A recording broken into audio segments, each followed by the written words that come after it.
ఆంధ్రజ్యోతి పత్రికలో ఇవాల్టి వార్తలు ఏమున్నాయి, ఏం కథ, ఏం లెక్క అన్నది మనం ఒకసారి చూద్దాం.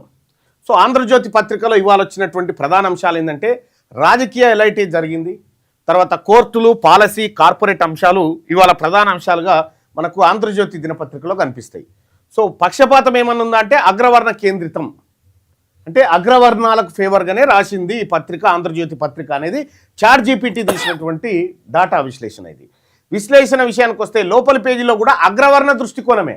లోపల పేజీల్లో కూడా అంటే ఇది బీసీ, ఎస్సీ, ఎస్టీ, మైనారిటీల పేపర్ కాదు, ఇది కేవలం అగ్రవర్ణ పేపరే అని చెప్పి చాట్ జీపీటీ చెప్తోంది. ఇది నువ్వు మనుషులు చెప్పింది కాదు, ఆర్టిఫిషియల్ ఇంటెలిజెన్స్ పసిగట్టి చెప్తుంది. ఇక లోపల పేజీలో కూడా వాళ్ళ భజనే ఉన్నది.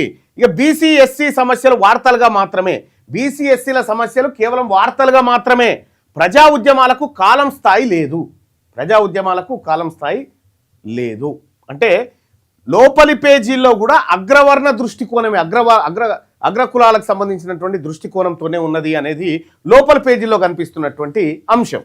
ఇక భాష ఎట్లుందంటే ఎలైటు పాలసీ భాష, అంటే అగ్రవర్ణాలకు సంబంధించినటువంటి లాంగ్వేజ్లోనే ఈ భాష కూడా ఉందంటే కంప్లీట్గా ఆంధ్రజ్యోతి పత్రిక ఇలా కొనడం దండుగా.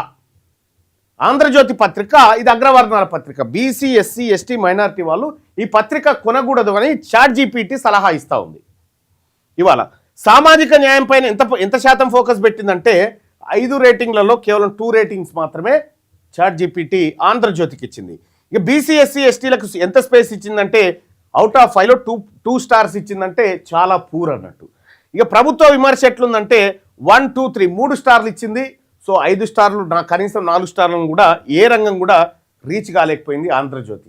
అంటే కంప్లీట్గా ఆంధ్రజ్యోతి దినపత్రిక మరి లోపాయకారి ఒప్పందాల ఇంకొకటా తెలియదు, కానీ మొత్తానికైతే తన వర్గాల ప్రయోజనాలు, పెట్టుబడిదారుల వర్గాల ప్రయోజనాల కోసం స్పష్టంగా ఈ పత్రిక పనిచేస్తుందనేది మొత్తం పత్రికను విశ్లేషించినటువంటి చాట్ జీపీటీ చెప్తున్నటువంటి మాట. ఇది ఆంధ్రజ్యోతి భాగవతాన్ని చాట్ జీపీటీ చెప్తే